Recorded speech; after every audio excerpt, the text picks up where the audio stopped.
This podcast is brought to you by JAM, Junction Arts and Media, building community in the Upper Valley through media.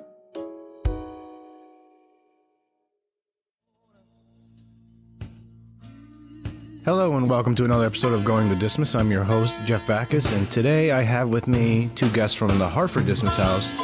The relatively new house director, Tom Grillo, started in October. Correct. And Darby, Daryl. Boudreaux. At some point, let's do it right now. Sure. Where did the name Darby come from? My grandfather was in the Army, and it came from Darby's Rangers. Oh. Yeah. World War II. All right, let's start with Tom. What's your background? What's led you down the path that landed you at Hartford Dismas House, and what have you found upon arrival? I'll start with the background. Back in must have been 2003 area, I started working at residential treatment centers for people with substance abuse issues. So I've been around. Houses where people were as group living, basically, and started there. I eventually moved over to New Hampshire and worked at another residential treatment center there for quite a few years. Was working with clients there, and then ended up getting involved with DWI clients. People that unfortunately were arrested for DWI, and then came to our program to get their driver's license back. And even when I was doing that, for the majority of that time, that program was run out of a residential treatment center. So I've got quite an extensive background anyway of working and around houses, similar to Dismas House anyway, where it's a group community type living anyway. And then that's what kind of brought me down to Dismas House. I was looking at relocating and just started to look at what I would be qualified for ads, and saw an ad online, had absolutely no idea it was a Dismas House at the time of the ad, and put my application in for it. And a few days later, I was getting a phone call asking for an interview, and here I am. And I was part of that process. I think for the second interview, we invited you to a house meeting where the residents of the house were asked to ask you something about yourself, just for their information. What was that experience like, being put on the hot seat from, the 10 people that live there? At the time, I was like any other interview. I was a little bit nervous going into it, not knowing exactly what to expect. And I was able to get there early and talk to you. And then it was really nice sitting down and having a meal with everybody, because that really got me to feel a little bit more comfortable. I was, able to join in on the conversation.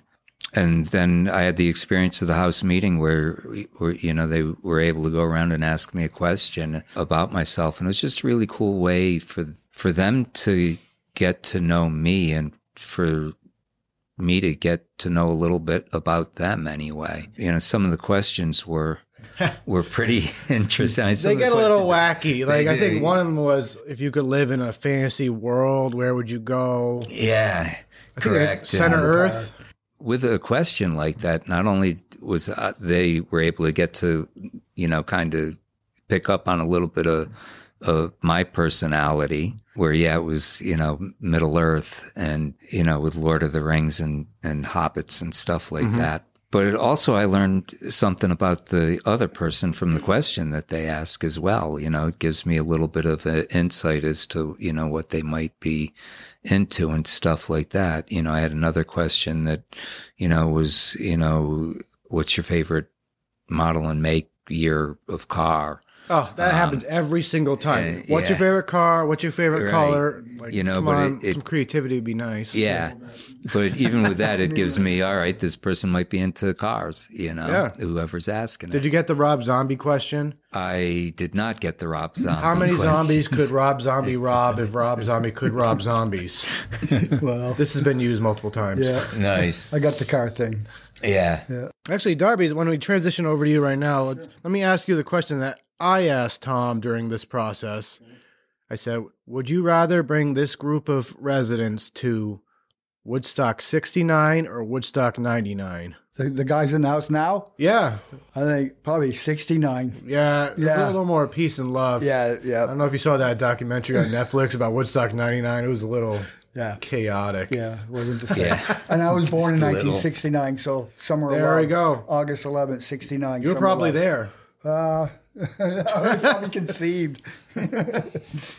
All right, so who's Darby as a person? Not to get into any charges or anything. No. Who are you as a person? I grew up in a great home, tough town in Windsor in the 80s. No technology, was just trying to get out. MTV was just starting. We didn't have all the things that kids have nowadays. We played outside, and I played sports, and I wanted to be a carpenter. And I've been a carpenter for 30 years. And yeah, I'd say you've been pretty successful at that. Yeah. So I think I definitely grew up with good parents. My dad was a functioning alcoholic. Spent a lot of time on a bar stool in the Elks and Legion. In bingo halls with my mom, and smoke-filled rooms, and then all the kids would go run around and play till the street lights came on. That's how it was. Definitely was taught work ethic, respect, but also I lived on the other side of the tracks in Windsor, which was a tough town to live on. Jarvis Street? Yeah, Jarvis Street. Very tough. But only reason I lived down there because it was actually Foster Ave. My mom and my dad's mom and dad. My dad got the house, so my dad had 7 kids in his family, so my dad got the house, so we lived down there. But growing up, it was always a stigma, because I was like the quarterback and good athlete. Went out with the cheerleader girls, but I always had to walk across those tracks, and it was like some of the parents said, "Oh, you can't go down there, you can't be with that," So it was always a stigma, always. But so I learned to protect my friends down there. Even in school, I didn't shun them away when they would come up to say hi to me, and some other kids did. So I've got that ego, and it's ego, addiction, scared, fear. I think people see it on my face where I came from, and it's something I've always had to protect, and it's something I just learned, about myself. Did that affect you, just being identified as living on the other side of the tracks? All my life, all my good buddies that lived down there, we were called the Over the Tracks gang. We would beat anybody in softball, baseball, as growing up in Sandlots, we'd go to different neighborhoods and no one could beat us. But also when we got older, we played on the same team. It was always a stigma. Oh, you live down there. Oh, you live down there. Right, you were labeled before you even had a chance. You were labeled, definitely. Yep. Tom, did you have areas like this for you growing up? I don't know exactly where you grew up, but towns where you'd identify based on... You did. So I grew up in a kind of like a middle-class town anyway. And, it was interesting, a fairly populated area as well. But everybody seemed to be in groups. There's cliques all over the place, kind of. And you had your rich kids, you had your poor kids. I kind of fell somewhere in the middle. But you would definitely see people that were under some type of stigma anyway, where they were viewed differently. It almost becomes like a survival technique because people look down on you or you feel that. Yeah, it does, because even with my parents, my mom was a head purchasing agent for Dartmouth for 40 years. My dad was a welder for the state. It wasn't like my parents didn't have money. We got everything we wanted, but it still didn't matter. Like money today, everything's about money. Well, it's always been about money, religion, and land. But with money, you could always try to buy your way. But when it comes to color, race, or where you grew up, the girl I was with before, she's 100% Sioux Indian, with the Black Lives Matter things and the white. And what about the white? What about the Indians? Look what we did to them, Yeah. So it's a really, it doesn't matter about money. It really doesn't when it comes to reputation. And you never know what your burden and your rep is until you really lose it, Right. So you mentioned that your father liked to drink. Do you think he could have benefited from a DUI program like Tom had run? Or maybe we should talk about that first. Yeah. What did that entail? So, and a lot of the people that came for DWIs didn't necessarily have a problem. They just made a mistake. But, then there's a definite good percentage of people where there most certainly is a problem. You know, every once in a while I would get someone that, you know, would go through the program, and there's an educational piece and typically a counseling or treatment piece to it anyway. You know, you'd be surprised at how many people come into a program and are really resistant and don't want to go through it. You know, when they're all done, they're saying thank you, you know.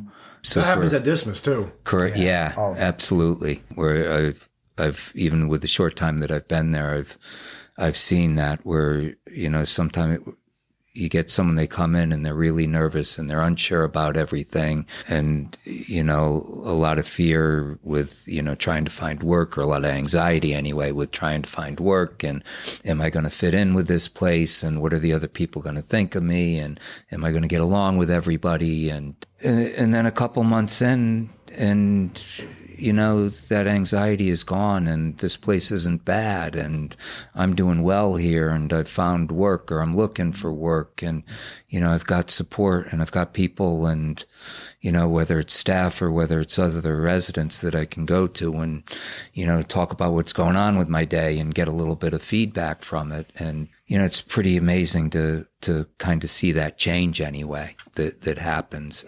Did you go through this, Darby? Like anxieties of moving in something new? Yeah, not as bad. This is my second time here. I was blessed that I got to come back because I knew what it was all about. But I'd never been to jail like that before.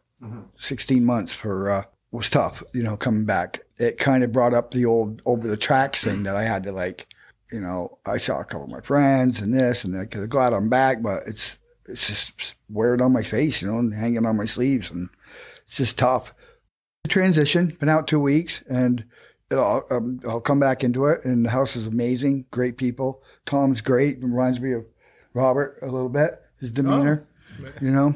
It's a good guy. He does what they do, you know. But yeah, it's tough. It's a tough transition come this time. A little bit tougher because last time I just went to Valley Vista and I came back, and when I went to the house. But so this was your longest continuous time in jail? Oh yeah, I did 30 days back in like 2004. Oh, so by far this is. Oh yeah. But you know, choices.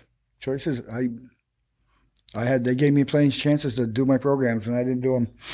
The pandemic hit, and then it was all over. You know. Well, I'll tell you that owning and taking responsibility for your actions and choices is a big part of the process. It sounds like you're on the right track. Yeah, I mean, there's no pathetic excuses. You know, I haven't go back to my father thing. My dad did get a DWI when I was 6, and he didn't drive again for like 10 years. But I quit drinking at 24 because I said I'm never going to be like my father. Never. Ever. I grew up, you know, drinking at 16, 17. Couldn't wait to get 21 on the bar stool next to my dad with all my other buddies playing pool. I played for the Elks softball team, and we won a lot of tournaments. So there was a lot of free drinking. Turned 24, got a DWI. Left the golf tournament, lost the golf tournament, got drunk. Came out of the parking lot, hit a big potted plant, pushed it right in the road right in front of a cop. So when I got home, when I got arrested, and then my wife came down to get me, and she said, Logan and me, Logan was 3 then, or the Budweiser. So I quit the drinking, and then I struggled with substance abuse for another 5 or 6 years, and then I was clean for 17 years. What was harder for you in terms of giving up the alcohol? Was it harder for you to, like, just, you know, the physical detox and the craving, or was it just, it's so mentally ingrained, this has been your whole life? It is. It was all mental, about being around your friends. Because my dad played softball growing up. There used to be like 15 teams. So that was the, you know, first thing was you got out of work, you fill the coolers, put your uniform on, you know, and watch your fathers play. And we did the same thing. So it was always just a repetition of drinking was part of the game, you know. It's very cultural. This is just what you did, is what you knew. Yeah. We all did. I had probably 20 buddies that I grew up with. That's all we did, you know. Do you have a sense of where some of those guys are now? Yeah. A lot of them I do. I was in jail. I lost 4 of my buddies to opiate addiction when I was in jail. A couple other guys, Jave, you remember? Oh, yeah. Yeah. He's not doing good. His ulcers going and liver and stuff. So, you know, we're getting older, you know, 52 now. So life sneaks up on you. And How much does age and maturing play into recovering from addiction? Well, you can either take it either way. You know, you can either say, poor me, I don't care anymore. Or you can hopefully this time, see, I quit the alcohol at 24. I quit cocaine at 35. Never did an opiate in my life, ever. Heroin wasn't big when we were that age. Got bit by a tick. And when I was 48, got misdiagnosed. Ended up with neurological meningitis in a coma for 30 days. And when I got out of the coma, my hip, it took all the fluid out of my right hip where I got bit. I ended up on Percocet, Dilaudid for 14 months. And it took me because I'm an addict. And I'm addicted to more. Anything I do, I want more of. Doesn't matter if it's women. You find something you like. Women, sports, somebody look at me, somebody tell me I'm, doing okay. Someone it's going to be okay, and I know in the program, because I've been going to AA since I was 24, the 12 steps work. It works if you work it. My sponsor always says, hey, go back out there. Your misery is refundable every time. Every time. And that's, I don't know, I just pound myself in the head with a hammer. It's, just why do anything again, Because I want to be out of myself, I don't want to feel, I guess. Sure. Have you noticed a difference in the people struggling with addiction around you, pre-opiates and post-opiate? Like these people now, recovery takes a completely different approach, I think, than it did years ago. I mean, managing someone with a cocaine addiction is a totally different. Oh yeah, definitely. One's an upper, one's a downer.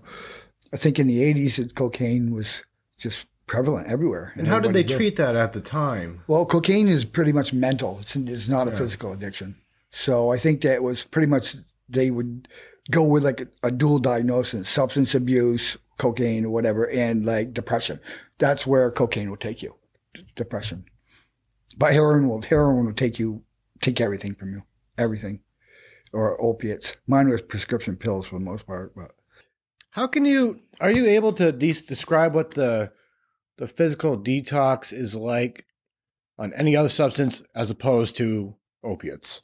No, well, I want to say one other thing. You look back in the 60s when Vietnam War was going on, a lot of our POWs were hooked on heroin. Mm-hmm. They would be out in the bush going out on a nightly thing and not out on a tree, and they would get lost. And then when it came back here, people looked at it as heroin. Oh my God, how many guys they struggled. So it wiped it right out. And then, in the 80s, you had cocaine, you had the AIDS, so it was fast, go. Technology's moving. And now people want to slow it down, but now it's fentanyl. So, and it's, I don't know, it's a horrible, horrible sickness. I've been through detox 4 or 5 times. You want to die. You just want to die. No wonder why a lot of Cobain and Hendrix and all the other, so many famous people ended their life because of the detox, and it takes your soul. Yeah, I mean, it's been described to me that you cannot describe someone who's not gone through it. No, what it's like. It's pretty interesting from what I've seen with people, because I've seen and witnessed people go through different detoxes before. With alcohol, I've seen a lot of seizures that happen with people, which is, and it's, there's not a lot you can do for that person. You do the best you can to kind of keep them still and calm and, call 911 and get them professional help. With an opiate detox, and neither one seems pleasant to go through. The opiate detox is so bad for people, and that's why I think you get continued use where it's on a daily basis. A lot of times with opiates is the withdrawal is so bad that the person knows that they're don't want to go through it. And the way to avoid the withdrawal is to continue to keep using, but painful and hot and cold flashes. And with opiates, I've often heard people describe it as, I felt like my skin was crawling on me, or I felt like I was crawling out of my skin. Yeah, but neither one of them seems like a pleasant experience anyway. But the other thing I want to say, opiate use is a 24-hour job every day, like you said, and it goes on every day. And you got to make sure you have some for tomorrow. And you can be a functional opiate addict if you go to work, but it's just a 24-hour job, and after a while, it's just too much. It takes too much from you. I don't know. It's hell. It really is hell. Do a lot of people get to the point where they like internally say, I don't even want to do it, but I need it? Yes, exactly. I mean, what's that battle like? I mean, that's if you ever watch the show Intervention, when they have that, and then the people that are hooked on heroin, and they're like, the mothers and fathers, they'll give them money just because the kids or anybody they're so sick, they don't want to be sick, they don't want to be sick, but then it just becomes an excuse and a choice, So, but I hope the pandemic hit, the opiate crisis before the pandemic, they're starting to do some things about it. Then the pandemic hit and it got wiped off the table. We went from, I heard a stat the other day, 40% of the people were ODing, that were dying before the pandemic. Now it's like 86% people that go into the hospital end up dying because it's fentanyl. But it's getting worse. So I mean, I don't foresee that we even have the resources to answer this question, but how do we crawl our way out of this? If you had all the resources, if you were Elon Musk. Well, I mean, you can go back when they made methadone. Methadone was made back in the day to protect the public, because when heroin addicts that were back to the real junkies, they would go and break into houses and stuff and purge. And so they made methadone so they could keep it off the street. But then they made an amazing drug called Suboxone, everybody knows of. But with that drug, you could take it one day and you don't have to take it the next day, and addicts can get high. Then people are selling them. People that have them, a lot of people sell them to get heroin. So the government's got to do something about, I don't know. I mean, they give away free needle exchange. They do this, they do that. I mean, I'm curious to your thoughts on that too. What the safe injection sites? I don't know. Either you're gonna get them from like Shaw's or some grocery store like that someone's gonna make money, or the government's gonna give it to a clinic and make it safe and make it be okay. And people aren't stigma that they're going in there. They're like, to get them. But it's like McCarthy Park in London, they just go shoot up. In Burlington, that's where I was. It was hell. I mean, you had your crackheads, you had your alcoholics, you had the shooters, you had your meth addicts, all right there. And then the shootings after that's been going on, it's not good. Burlington, Vermont is a mecca for like. How long did you live there? After I left the Dismas, I went up there for like a year and a half. Yeah, almost 2 years. I was doing good, and then I stayed at the Step 1 program until January 13th of 2020, and we had Marie was my girlfriend was pregnant. Rhea was due in April. She was born April 10th, Resurrection Day actually. And I got put in a motel a couple weeks later. I was working, and everybody in the motels were using everywhere, every motel. I started using again, hiding it from Marie, hiding it from my boss. I was using heroin again. Mm-hmm. Not a lot, just enough to say, because of my hip replacement, couple bags every couple days, turned into a couple bundles every couple days, turned into a full-blown addiction, turned me put myself into Valley Vista by August again for the fourth time in like 3 years. And when I got out, actually, no, it was May 3rd. May 3rd I went in, and I got out middle of May, and I stayed clean until August 25th, when I had a court date for using from April to May. I had 3 dirty UAs in my PO, put me in court, and I ended up getting kicked out of my counseling class, my drug court, and I ended up in jail. So I had a few questions come to mind. First of all, you lived in the hotels when the state put the homeless population in, and I think a large majority had addiction struggles. What was that like? What was that environment like, living in a hotel amongst these people? It was like free. Nobody was doing anything. No, you couldn't see. I called my PO 2 or 3 times a week. She'd say, "Oh, we can't." I said, "I'll come in and do a UA." There's no A meetings. There's no church. You can't even see your PO. There were 60 rooms in the motel that I was staying at, and that was a small one. And the thing about our government, they were getting charged $139 a night So times that, that's $7,000 and that's $8,000 a day, whatever it is. They spend over like $2 million in a year just in one motel. And everybody was doing drugs.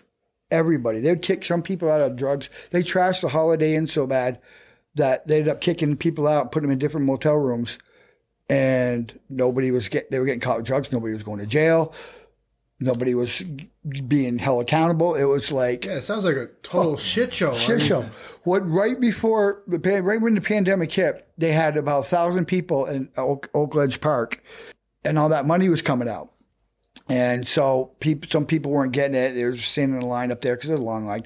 They were like 1,000 people one night at the top of Church Street, ready to just purge down the street and start smashing windows and taking everything out of these stores. That's how bad it got. So that's when they said, all right. The next day, everybody got food carts. Everybody got a tent. Everybody got a motel room. If they wanted to stay outside, they got a tent. And they got a stimulus check for like $1,400. And then they got 3 more. Yeah. So, and all that did was feed the addiction. All that money that the government gave made the drug cartel. I just don't know why they couldn't put it into the opioid crisis resource. Why didn't they build rehabs? Why didn't they build, now they're building pods up there. I saw that. Yeah. I mean, how late are you guys with that? All that money that you guys just spent on that, you could have built 3 Dismas houses, easily. And spent the money on rehab, spent the money on education, birth control, and oh my God, you end up with domestic violence, and it's not just the guys. Women are strong. Women. I'm not saying nothing bad about women, but women were made to endure pain better than men because they can have babies. That's just the way it is. Every girl that I've ever seen do drugs, they can do more than me. But we are men, and we're going to give ourselves to our women, and to do that's just the right thing. And I don't know. It's just tough that up there, it doesn't matter man or female, the drug addiction takes everybody, and it's just amazing that how bad Burlington has got, and it's just trickling its way down everywhere. I'm thinking about these hotels, though. I mean, you put a bunch of like-minded people together, it's only going to enhance that point of view. I mean, but what was the alternative? I don't even. Yeah. Or what does the homeless population do when COVID doesn't exist? What happens during the wintertime? They still have people up there in the motels and in the pods. The economic services still, puts them in places. What was one thing I was going to do, I wish I would have did it. My friend next to me in my motel had a little video camera. And I said, we ought to go around each room every day and just say, all right, who are you? How's your life? How'd you get here? And really show the drug addiction that people were doing in every room, drinking, drugging, and because nobody was getting in trouble anyways. So it would have been my own little just film. And I probably could have made a lot of money on it and showed how bad it was. Yeah, how bad it was. And I feel for the people that work at these hotels. They would hire a couple of junk box girls to clean the rooms, and they were stealing half the stuff, and it went on everywhere. But they trashed a lot of the motels. The government paid probably $2 million for each motel up there by the time the pandemic was done. Trying to figure out what order I want to do this in. Let's stick with Burlington. You see on the news every day, shooting in Burlington. I've never seen so many in this area ever. And so what is happening? Is it the drugs? Is it mental health crisis? Is it all the above? What? I think a lot of what we've been going over, it's just more than blaming it on one thing or another. I think it's a combination of a whole lot of different things. And obviously, COVID and the pandemic didn't help things any and complicated a lot of stuff. And part of it is like what Darby was talking about, where you got risk reduction programs, where you've got, safe injection sites and stuff like that. And that's really what they're trying to do. They're trying to reduce the risk, by having a safe place. And giving away free needles is, better than having, a person use old needles or use needles over and over again. Is that they're going to use regardless. Correct. So right. We can't keep them alive. The AIDS virus isn't going to kill you anymore.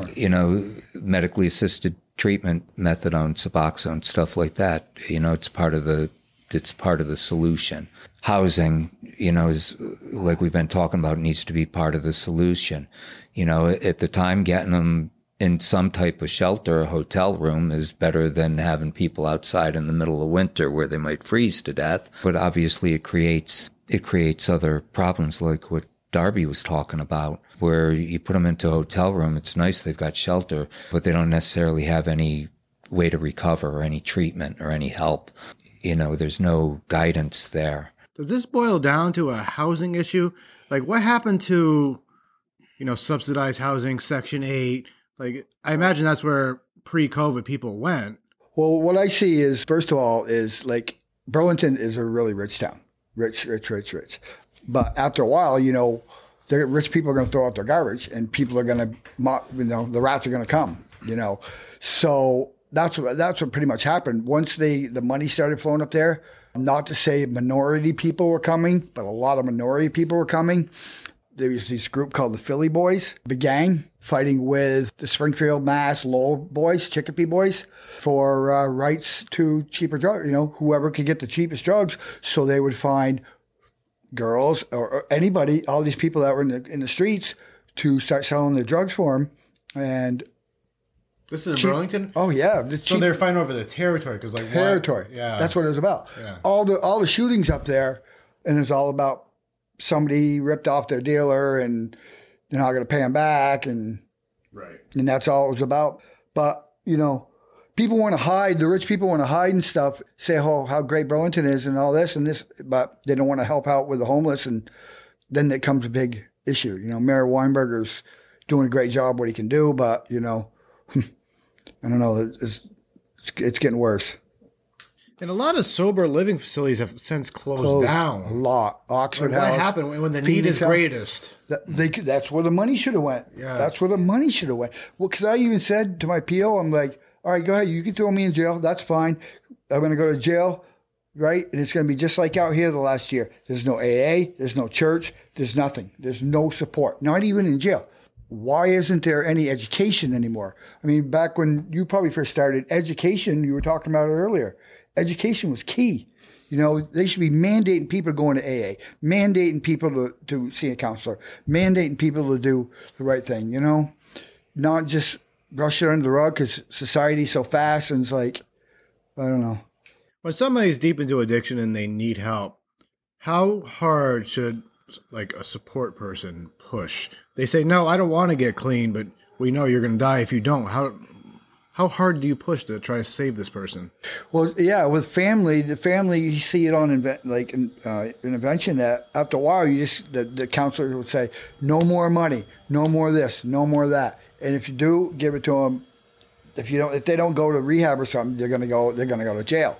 But that's like twisting someone's arm. You can't, especially if they didn't get in trouble to go to jail. But I don't know. It's either, hopefully enough people out there have lost so many friends that it still doesn't matter. They're still going to use. It's until you get ready to quit and getting sick and tired, then you're going to quit until something tragically happens. But I think education and more rehabs and more Dismas houses would help.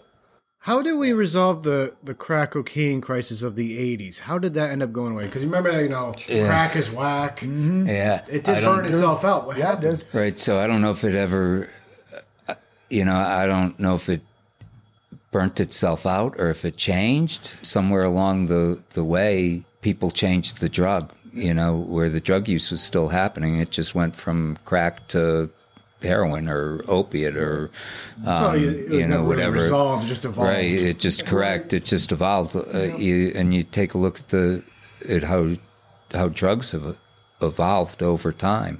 The heroin that people are taking today is not the heroin that people were taking back in the 60s, and you even look at marijuana. The marijuana that's grown today is not the marijuana that was around in the 70s. Good point. So.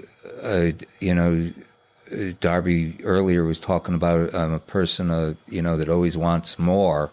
With that, the drugs, all right, they're catering to that that more, the people that are making the drugs, and how do we make this stronger? How do we give them more? How do we, so unfortunately the drugs are evolving, and now you've, got heroin, you've got fentanyl, you've got methamphetamine, and all these things that are going on, and it's all to satisfy that more that the addict wants. And I think too, like in the 80s, yeah, like you said, heroin was bad in the 60s and early, a little bit in the 70s. If you were doing it, you were a junk box, a guy under the bridge.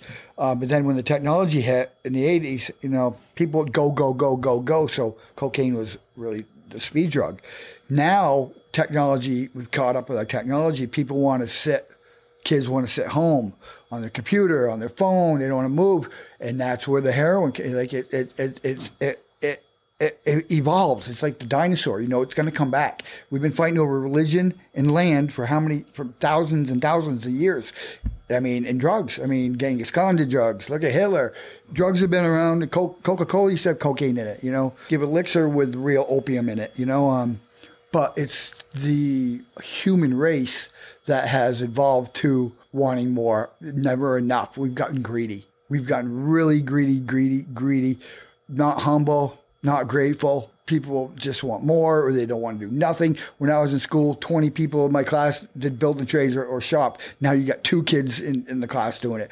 Nobody wants to work with their hands. People just want handouts. Not everybody. I'm not saying that. But technology, I remember the first video on MTV. The video killed the radio star. You know what I mean? Yeah. And it did. Technology's killed this country. It's made us lazy. It's made us faster, but it's lazy too. Yeah, it's interesting you say that, because drugs and humans using drugs has existed as long as time has, but our ability to moderate ourselves. Because we got lazy and complacent. Addiction is definitely a choice. People say they're going to fight over is it mental disease? Is it hereditary? Till the cows come home, you can fight that. I think in my situation, I can't blame. If I see a therapist and I talk to them, they're like, "Oh, let's start with your childhood." No, I don't want to start with my childhood. I had a good childhood. Good parents did this. That's just the way it was. And so I don't want to go there. After I turned 18, it was a choice. It was society. Everybody was doing cliques, like Tom was saying, and just you had to do this, you had to do that because everybody wanted to fit in. I remember when we first got red tag Levi's and the first red Nikes. Everybody had to have them, and the Sony Walkmans on the side. And now it's like these little. It's just amazing how society wants more and more technology stuff. They want the drug, they want money. And not as many people having kids, because it's too expensive. The house market, the housing crisis is just unbelievable in Burlington. Where are these drugs coming from? Who's making them? That's a 2-part question. I want to know where fentanyl is coming from. Is it coming from hospitals? No, so the fentanyl that they're taking now is not pharmaceutical hospital-grade fentanyl. It's a fentanyl that's being made in, someone's kitchen or someone's basement or trailer or whatever it might be. But it's not like it's being stolen out. It's just too highly regulated to be coming from.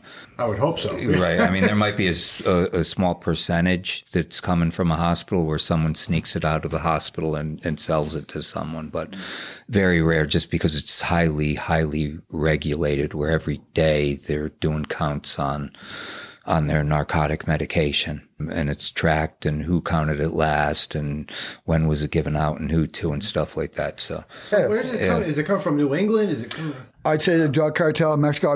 We're humans. We're getting smarter. They're smart. People figure out stuff how to get stuff done. What are you going to blame it on? The opiate fields in Afghanistan? That's about the synthetic. The poppy seed farms. Yeah, but it's all the synthetic stuff now for the fentanyl.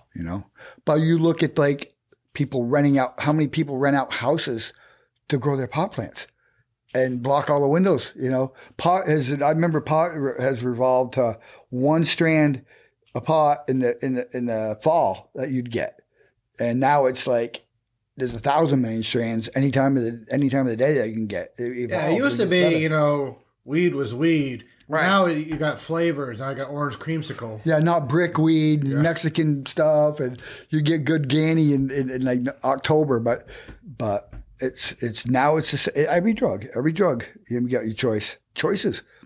Have other substances evolved to the same standard like that marijuana has? Has it gotten that fine tuned that we can? Well, I think when it comes to cocaine will never be as good as it was in the 80s because people are greedy and they're going to cut it. With the heroin, they're going to make the best product because that's what's selling right now. If you got the best product, you're going to be a lot of money. A lot of money. Is there a noticeable difference between something that's been cut? Oh yeah. Like the Philly Boys stuff in Burlington, they prided on their stuff, and then they were they cut out all the other dealers, 5 or 6 other states. Well, people that came up and dealed, and it was and then they had the Operation Ice thing going on up in Burlington too, where people were manufacturing meth too, and they were doing that in hotel rooms. It really boils down to just business. Supply, demand, who's got the best product. Right. And then when Trump tried to be president again, that's when he's like, all right, well, I'm going to give all these stimulus money. I'm going to do all this. I'm going to do all. He tried to buy his way in there. I mean, I like Trump in some ways, but that all that money our government gave was just unbelievably just, Do you feel it was a little reckless? Unreal. I mean, that's all I preach all the time. Even in my PO, I go to Amy's. I'm like, why isn't this money going to help? You can't even get new A books. You can't even get the things that people need and for housing and support. I would go to AA every day up there. When I was up there for like a year and a half. And then when your support team, especially with broken people fix broken people. So when you're broken, you go to AA. I don't care if my sponsor's got 27 years. He's still a broken person because if he picks up, he's going to be right back where he started. So those guys, even though he's got 27 years, he helps me. He keeps me green every day because I see him and I suit up and I show up and I'm like, it gives me confidence that I can do it. And though, like Tom and you guys at the Dismas House, you guys just want us to succeed, and that's what helps you, and I hopefully someday I can be that type of person to give back. Like the 12th step is giving back. Take it, you can't take it with you. Do you know the 12 steps offhand? Oh yeah, by heart. What are they? I don't know. One is acceptance. 2 is restore yourself to sanity. 3 is turn yourself over to care of God as your understanding. 4 is making a fearless moral inventory of yourself. That's the meat and potatoes, where you go, yep, you're going to sit down and go, yes, Darby, I got an ego problem. Yes, Darby, I got women problems, and I'm addicted to sex and manipulative and on. Pretty much a shit list. And then 5, you share that with your sponsor and you get honest. Then you rip it up and burn it or bury it. 6, the biggest defect, the biggest why I relapse every time is 6 and 7. Defects of character is 6. Because of my ego, because I don't want nobody to look at me. I think people are seeing at me, like my childhood and no, I don't need no help. I'm okay. I'm a man. I don't need no help.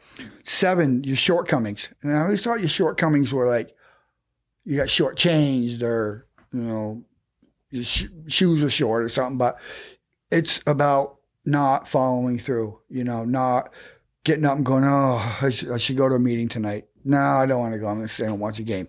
Or I should call my sponsor. Or do the right thing. Those are your shortcomings. 8, making direct amends. I did it right when I got out to my sponsor. I was living with him before I went to Burlington. I promised him I wouldn't use. I got to make some amends with a few people. And then 9 is you make the amends and they say, I don't forgive you yet. Then you have to accept that and walk away. And that's internally. You can't go after them. And that's a big step. That's a big step with anything. You take that, like Gail said something to me one day when I first got there. And I didn't like what she said. I took everything I could to think about the 9th step, even though I didn't know. She doesn't know me. How you going to judge me? I don't know, 10 is restoring yourself to sanity. Step 3, again, turn yourself over to God, higher power. 11 is the awakening prayer. Pretty much breathe, just sit back, breathe. You can't do these. Anybody who says, oh, I did these steps. I did the steps. Oh, yeah, how long did it take you? 3 months. Hey, good luck. Try it again. It's going to take you a year or two to do them right. Yeah. And 12 is once you do them all and you understand, now you can raise your hand and talk in the meeting. Now you can say, yeah, I did my steps for my sponsor and I'm ready to be have sponsees. That's giving back to the program. So I got taught. Now I'm going to teach the next person. Tom, I don't know if you were familiar with this beforehand. Do you hear some concepts in what he's describing that could be applied in Dismas's approach? I'm not talking about like a formal program, but just, conceptually. Absolutely, where he just kind of touched on a little bit of a process there and what Dismas helps with and supports. We ask residents to take ownership, of what they've done, and be able to take a look at that and be responsible for it. You look at things like, making amends, and it's a huge part in the mission of Dismas to,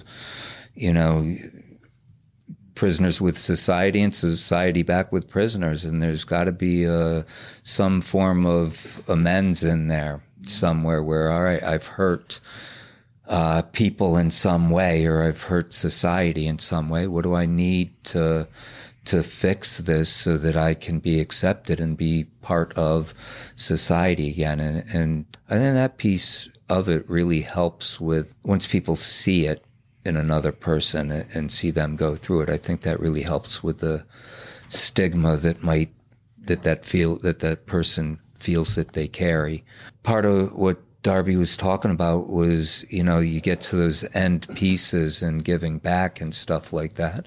It's like, all right, now that I'm getting close to, for people that come to finishing up with Dismas and, either moving on to another transitional living or moving on to having their own, apartment and living situation, it's kind of applying what they've learned, at their time at Dismas to, all right, now I got to really do this stuff and I'm on my own and I got to really apply this stuff in real life, and be able to go through that and be successful at it. It's nice to start to see that in people, even for people, where Darby's been, 2 or 3 weeks now, I can see that process happening, where things are starting to move.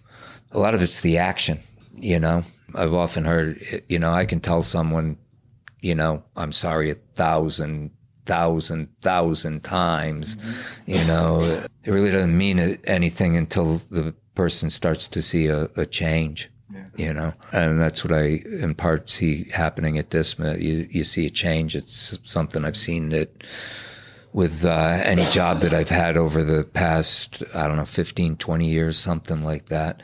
I'm able to see change in people. We talked earlier about people that were resistant, I see a change. Person that's resistant when they come in, 3 weeks later, a month later, 3 months, 6 months, you start to see a change. And that's really the incredible thing. Yeah, jail hard. That you start correct. And even with that, like even some of the behaviors that people pick up when they're in jail and incarcerated, to see some of those behaviors change a little bit, it does work both ways. Not only does society have to get to a spot where they can trust the person that's been incarcerated, but the person that's been incarcerated has to be able to start to find a way to start to trust society as well. And that's one of the really good things that I see at Dismas, especially with the dinners where we have volunteers come in. You can see that trust. It's like, all right, this person's actually going to trust this group of people that have spent some time in jail, and they're going to sit down and have a meal with them, And then through that interaction, person and people that have been incarcerated start, all right, society's not that bad. It happens when they find a job as well. All right, I got an employer that someone's going to trust me to actually do the right thing and show up to work, and it starts to build that those relationships anyway, which is pretty cool to see. Yeah, I would like to see, like I said, I've been going to AA since I was 24 and I quit drinking. And I learned those steps. It took me a long time to really know those steps. As you said in the beginning, I own this, I own that, because that's what you do, honesty. And there's a thing, one of the first stories, it's called how it works, how AA works. And the next one is taking into action. It's another story. But I think AA is free. There's no probation, there's no fees, there's no counselor fees, and it's free and it works. I think there should be more AA in the Dismas House. I think that we should have a mandatory AA meeting sometime, even if it's a half an hour, or an hour sometime a week, because AA works. Bill W. and Dr. Bob, that book is amazing. And when people that I read it to so many different people, and they're like, "Oh my God, you're talking about me. That whole paragraph is talking about me." That's what I do. The concepts don't apply just to alcohol. They're pretty Absolutely broad concepts. Not. Everybody should go to AA because the 12-step works for addiction, overeating. A lot of behavioral issues. Yeah, it does. And it really, what do they say? One day at a time, no matter what else whatever you do, take it easy, AA really works. It works. It does work. I think there should be more of that. I really do. A lot of people say, "Oh, I don't like to go because I don't like to say it." Well, when I could get up there and tell my story and shit on myself and laugh and say all the things, if I did some bad things, where with my ego and where I grew up, I don't want to ever tell anybody what I did. That's scary, and I don't want nobody to look at me like that. But it takes time. Like Tom said, it takes time to do anything. And you got to be nurtured and you got to be healed. But with addicts, you can manipulate that, and you can, you can brush it under the rug, Yep. And AA it's a long term, like you say, you've been doing it for decades at this point. Speaking to treatment, how effective is, if you go to Valley Vista, your insurance will cover 10 days. Dismas, we permit people to stay, up to 2 years roughly. What's the best approach? Does unreal. Used to be 90 days. Then it cut it down to 30. I think it's most you can go is 21 to 17 right now, which is pretty much just like a joke because that's when you're just pretty much just waking up. State's paying a lot of money for people to do that. I don't know why they don't do it longer. It's because of money. Get them in. It's like a cattle herd. Get them in. Get them in. Get them out. Get them in. Get them out. Get them in. Get them out. Right. And if someone were to be able to stabilize in a facility that's structured as Valley Vista, that actually has the medical staff, say for a year. Yeah. 90 days at least. With the treatment centers that I've worked at, it is a short time to get someone in for 10 days of worked programs, 21 days, 28 days. Going, and this is not Valley Vista's fault, by the way. It's unfortunately the way the system is kind of set up. But with any treatment center that I ever worked at, we always, because we realize it is such a short time and the person's just barely scratched the surface of what they really need to do and work on. Yeah. But we always had the person come up with some type of a aftercare plan, some type of a service plan, where it was going to be something longer term. Some people would go into an environment like a Dismas House, a sober living environment. Some people would go into counseling. Some people would take advantage of self-help groups. Some people, they would go towards medically assisted treatment, where usually counselors involved in that as well. But we always had the person come up with some type of a longer term plan. The ones that follow through with that long-term plan are more likely to succeed. The ones that go to AA, get the sheet shine and get a sponsor are the ones that succeed. Yeah. Yeah, you mentioned intervention a couple of times. You think about the rehab facilities they send those folks to. You go stay in Malibu for a year, and these things are luxury. And even with that, the follow-up episodes, they're about half successful. Mm-hmm. You're right. 6 days later, this person left. 6 days, whatever. AA works if you work it. Stick with the winners. It's free. My sponsor, and I know some old guys that I could sit down with them, and then I could end up in the Claire Martin Center at a drug and alcohol counseling, where they do aftercare and stuff. And they started asking questions and doing this. And I'm like, yeah, that's step 3. That's step 4. That's step this. And they're like, no. I'm like, I'm sitting here and have to pay all this money to this person who's 23 years old to tell me about addiction. And it's hard to like do that when I was mandated to do it. And then they go, my PO say, all right, you have to go to AA too. All right, why don't you make everybody go to AA? Because AA works. It's the bubble people that you have to go and do it like I've done it to know it works. But I got complacent too, and I stopped going. The pandemic, Cat, no more AA. That was my medicine. That was being around those type of people, those buddies, to support each other. It's like, all right, we're going to play in a basketball team, or you're going to go to war together. You're going to frag me, or you got my back. You know what I mean? I'm going to trust you. You got my back. See half these people sometimes in the Dismas House. The time before I was there, people didn't have each other's back. One person came in with a bad egg. Next thing you know, 3 or 4 people left. That's how I got there, because when I first went there, nobody was there. I got asked to come there. I didn't even come from jail. Me and Jay came from rehab. I don't know. It's I just think the biggest solution to any addiction problem for me that I've seen is AA, and it doesn't cost a thing. So you're a carpenter by trade, and what comes with that is you get to look back and look at the finished product that you did, and you said, I did that. Yeah.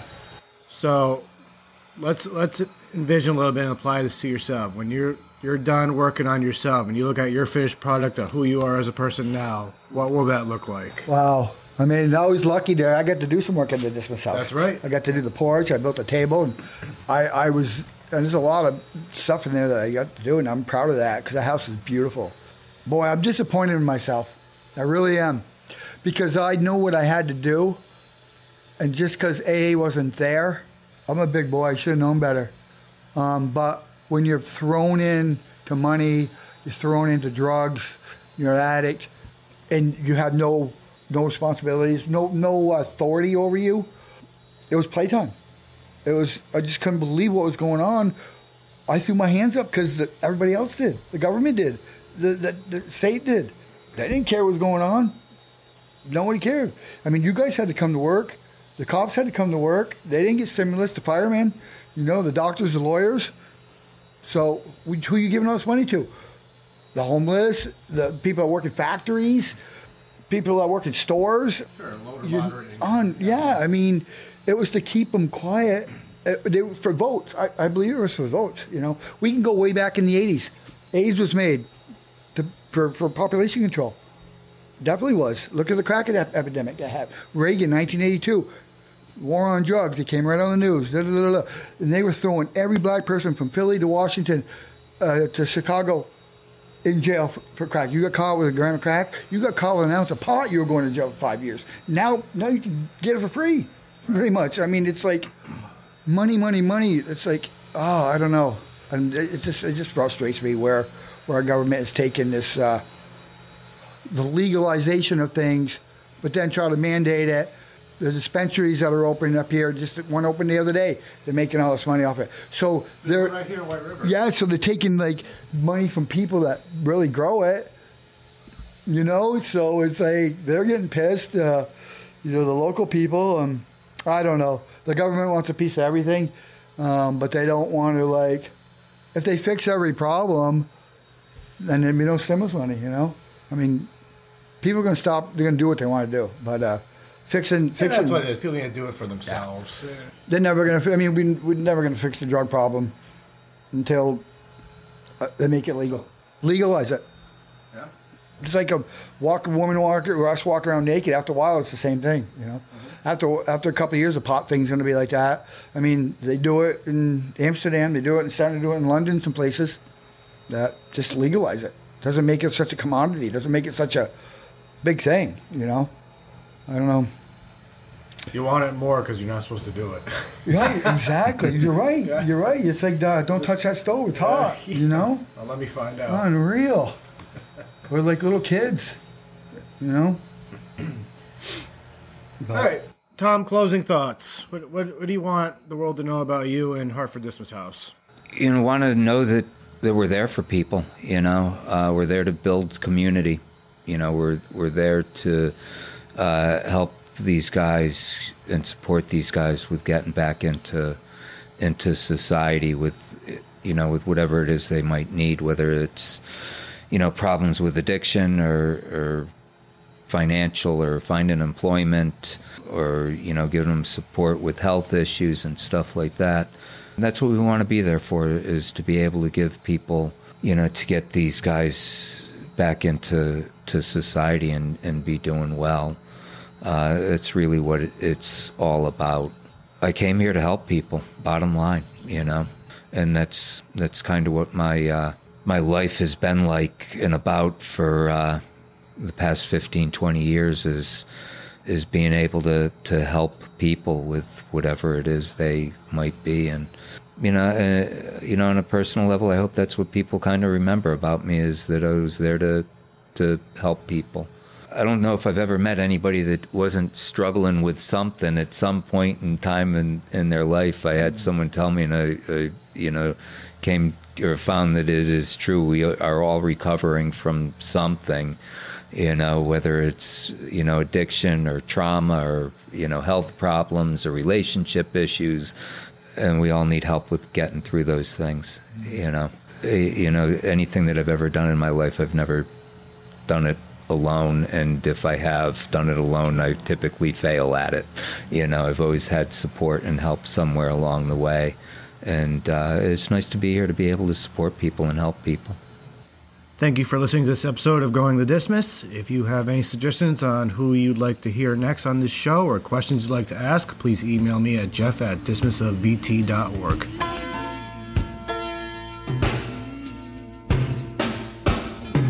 Thank you for listening to this Jam podcast.